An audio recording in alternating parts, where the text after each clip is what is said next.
So obviously if we're on a path of personal development, personal growth, or expanding our health, we're going to need teachers and we're going to need to learn from other people to gain inspiration, to gain knowledge, to gain the right tools and skill sets to help us accomplish our goals in the most easiest and effective way possible. However, we should keep in mind and realize that no one can actually walk our path for us. And we can't actually walk someone else's path either. Thus, our goal should be to not just follow the path that someone else has done or try to find someone to walk our path for us, but to really break out of the hypnotic trance of following someone else's symbolic conceptual version of reality, so that the point of that would be so that we can then begin to taste reality and touch reality for ourselves and get in touch with what we're actually really trying to get to in the first place. So obviously this leads us to the main point of the video, which is really the overarching or main problem with most gurus and authorities. The first thing is that there's this sort of distinction between the scholar or the practitioner, meaning most of the time someone is either one, and there's people who may know a lot about something but they don't actually produce the results, or they don't actually have something tangible to show for it. For example, you know, like going to college, for example, and taking business classes. But you have to ask, well, does this person even have a business? And if they had a really successful business, why are they teaching in class? So it's kind of like you go to someone like that and you say, oh, teach me about business. And they say, oh, here's what makes sense, here's what might work. But in reality, they don't really know because they're not actually in the field, they're not actually doing it. They're a scholar versus a practitioner, or a talker versus a doer. And it's just like thinking you know a lot about food or you know a lot about cooking because you read a cookbook.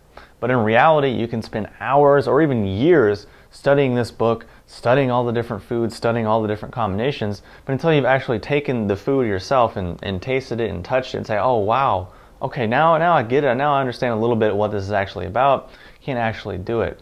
So that's really one of the first overarching things to keep in mind. Second is this phenomena which I call Jonny One Note, meaning what happens is, because we're in this hypnotic trance of being trapped in the conceptual symbolic world and we're missing actual real reality, we can easily become, you know, Jonny One Note. Now what does that mean?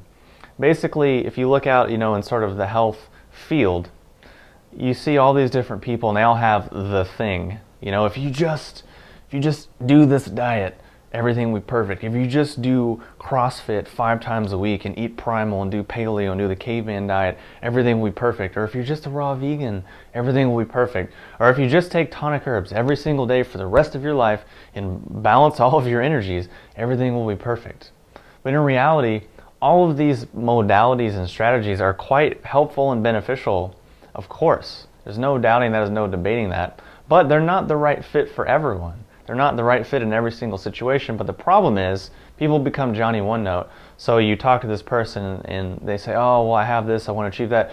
Dude, you should totally just do this. So if they're really into, you know, a certain diet, oh, you should just do this diet, man. If you just do this diet, you know, maybe a month or two, everything in your life will be perfect. Or you know what, if you just jump on this religion, if you just give your life over to this religion, you know, everything's going to be fine. Don't worry about it. But in reality, life is not that simple. And sure, all of these modalities are helpful and beneficial, but they're not the thing. They're not the only thing. They're just a small piece of a greater, huge pie. And those two things are really the major problems and the major stumbling blocks for not only students and people who are trying to learn, but also for teachers and also for the whole field at large. Because what happens is, rather than actually evolving the consciousness and the knowledge of the whole group, what happens is you get all of these people and they argue amongst themselves over the details or over their map or over their story or over their version or over their one note. They say, no, you're C sharp, well, I'm F major, this is way better. And then this is what the whole conversation begins, and then everyone jumps on board, and that's what the whole thing ends up being about.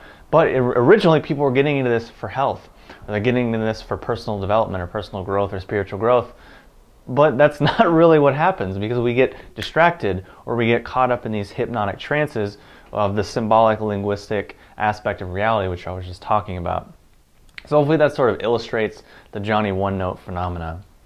And I could go on that tangent for quite a while, and I probably will later, but for the sake and the brevity of this video, the main overarching theme and overarching point of what we've been talking about so far is, again, being trapped and imprisoned in the symbolic conceptual aspect of reality. Now, if you're hearing me say that and it sounds so weird and it sounds totally foreign, it's actually quite obvious, but for that reason we don't understand it. And it's just like a Zen parable or a Zen story that I first heard in actually Enter the Dragon from Bruce Lee. One of the first things that I ever heard that really just turned on a light bulb in my head. It basically says, you know, words, symbols, concepts, ideas are just fingers pointing at the moon.